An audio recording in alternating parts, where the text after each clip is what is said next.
Get those shields up. Yes, we want those boys to be able to hit the teams on the break. It's now time for another tactic here on the channel. It's the Agrippa 4231 deep.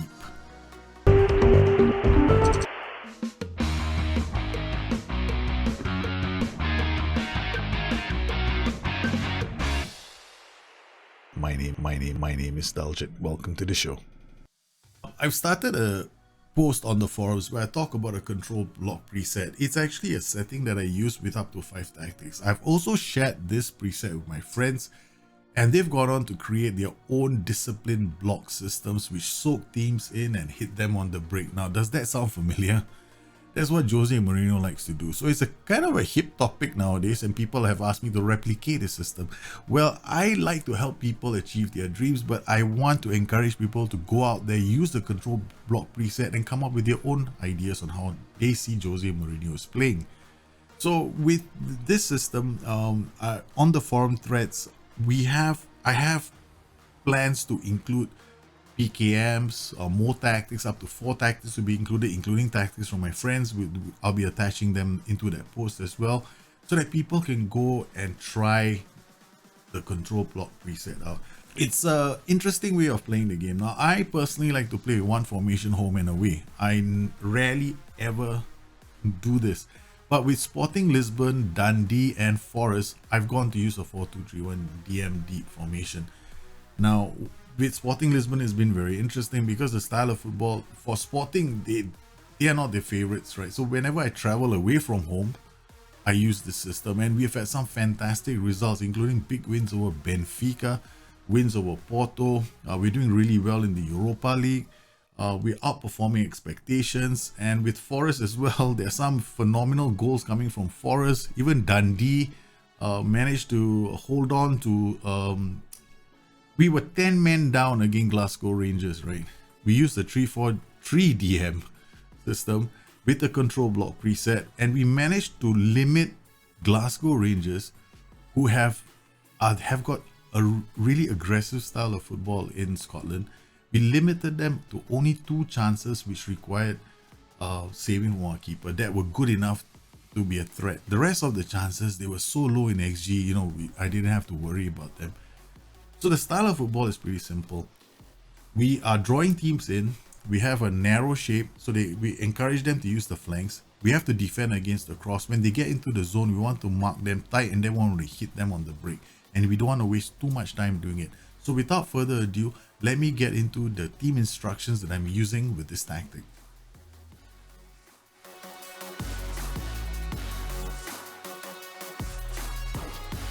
Now it's time for us to take a look at some of the team instructions to understand how this tactic is meant to be played. We begin with the out of possession instructions. We want to maintain a relatively low block, so it's a lower line of engagement with standard defensive line. I will not drop any lower than lower because there's a strong possibility I might run into trouble with long shots. You could play this on a standard line of engagement as well. I'm using use tighter marking and get stuck in because I want the players to tackle within the zone. Right, so within this area, I want them to be aggressive in trying to win the ball, forcing the opposition outside when they're working the ball down the flanks. Because if I force them outside, they're less threatening. So all I have to deal with are crosses, and I don't have to worry about players running inside, pulling my team apart. When the in transition instructions are relatively simple, we are after all trying to maintain a more defensive posture. So I'm going to regroup and counter. It makes more sense here. That I don't expect these guys to go bombing up the pitch with respect to the wing backs. So these 4 attacking players to regroup is a pretty nice defensive posture to maintain. However, when we have won the ball back, I want to counter as quickly as I can, encouraging quite a few players up the pitch. The goalkeeper has been told to distribute the ball to the central defenders, but I'm not using play out of defense. The idea here is whenever you use play out defense, you kind of, take your own sweet ass time to work the ball out from defense, and I don't want that. As far as the in possession shouts are concerned, attacking width is going to be kept narrow because first up, I want to encourage the player to go inside where we have Regista, Volante and the Tricotista. If I play on wider instructions, what will happen is the wingbacks become the focus of the passing. The moment the ball goes towards midfield, they look at the wingbacks first. If I play it on narrow, then as the ball transitions, up the pitch. The moment the wing backs become the focus is when I'm in the final third. So that's fine. That's exactly when I want it to happen. Focus play through the middle will encourage overloads through the central areas, which will allow us to keep the ball a bit more effectively and draw more players to the middle, thus freeing up space on the flanks. The passing directness is going to match our mentality. It's set to slightly more direct and tempo is standard. If I raise the mentality up to positive, then that will remain unchanged. Pass crossing is going to be kept at mix because, you know, we are playing a relatively counter-attacking style with one forward up top. If I play low crosses, then I'm going to encourage my players to go down the flanks, do cutbacks. It's not something I want to see.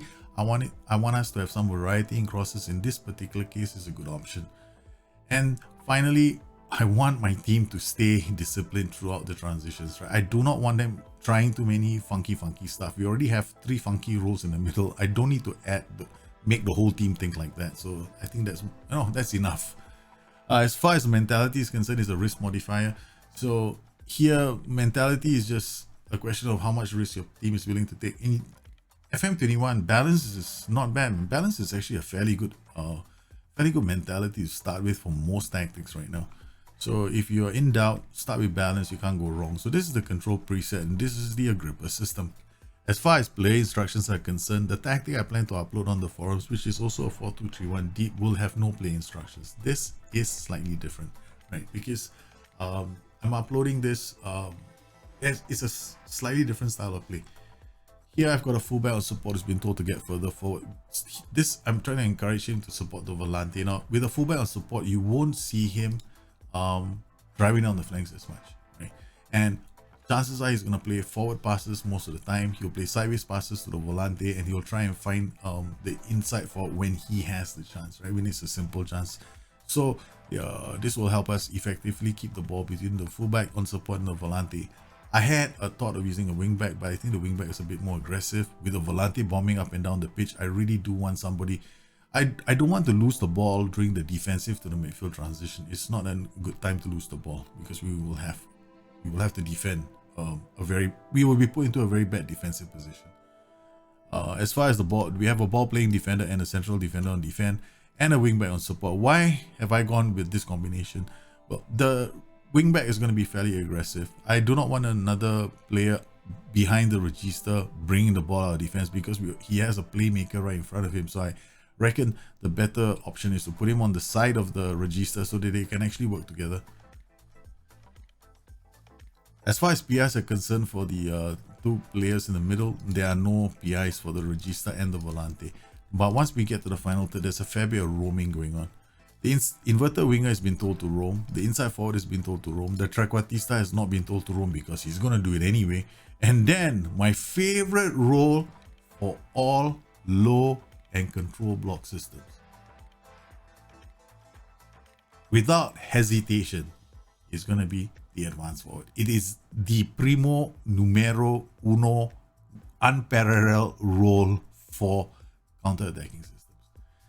The target man on attack is also another good one, but the advanced forward is just too good a role to pass up because he has got one very simple instruction. It's the move into channels instruction.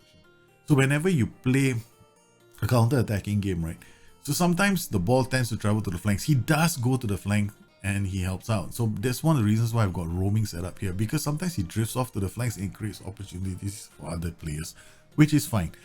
And whenever we play on the counter attack, he gets the ball, he just bombs up the pitch and he goes for goal, which is a sight to behold. So the very fact that Graban at Nottingham Forest is scoring goals for me is surprising enough when I use the system.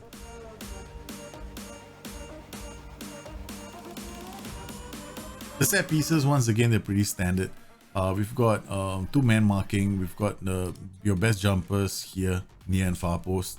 And then on the break, we've got the AML striker and the fastest player on the pitch with good dribbling. He's got to be able, first touch, dribbling, acceleration. He's got to, get away with the ball. These 2 players, well, you want them to have acceleration, vision, and anticipation. In terms of attack, I'm a huge fan of the short throw, right? So I'm going to set this up for mix, so I have plenty of options during the throw. So, the idea here is ideally you want to do it this way, right? So sorry, I made a mistake. Yeah, so you want to have like your best jumping headers, jumping reach and headers to attack the near and the far post. And then I've got this option. This usually is a player who can dribble and has long shots, so he'll tag team with this guy to get into this position to take shots at goal. So this can be set to mixed. There is no issue with this instruction. As far as defensive free kicks are concerned, this principle is the same. For wide, I will have one guy on the far post here, and then for deep, the same thing. I sometimes I put both of them here because I don't know, it's just an old habit of mine, because I just don't like to see cheap attempts coming from the wider positions. Now let's talk about the attack setup, right? So when it comes to the attack setup, once again, indirect deep, we've got the two central defenders attacking the near and the far post. You can set delivery to far or near depending on your set piece taker. So sometimes when I have a left footer, I'll put him here and I'll set it to the far post, right? When I have a right footer, then I rather do it from here, right? So I like to send the ball in, right? So the left footer will take it from here. He'll bend the ball this way, and then the headers, they will arrive from here to hit the ball. Again, this is entirely up to you. You can, you're free to experiment whichever way, but generally it's DCL and DCR. And same with the deep, and likewise with the wide setups. So those are the set pieces that I'm using.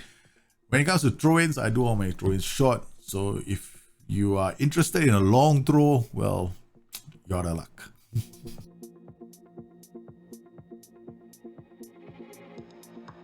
So as far as attributes are concerned, you need bravery, okay, at the back. You need anticipation, concentration, jumping reach, and heading. Right? These are the common denominators for the boys playing at the back. Now, what about the rest of the roles?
Well, how do I use this tactic? Well, I use this tactic as an away tactic generally.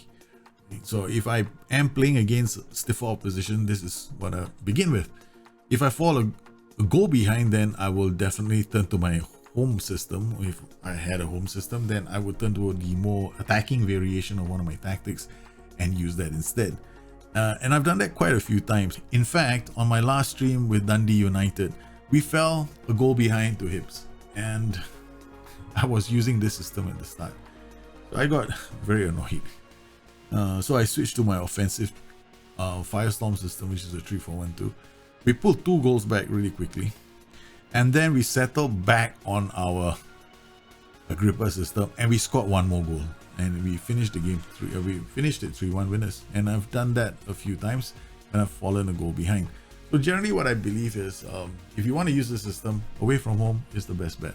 Well, I hope you enjoyed today's show.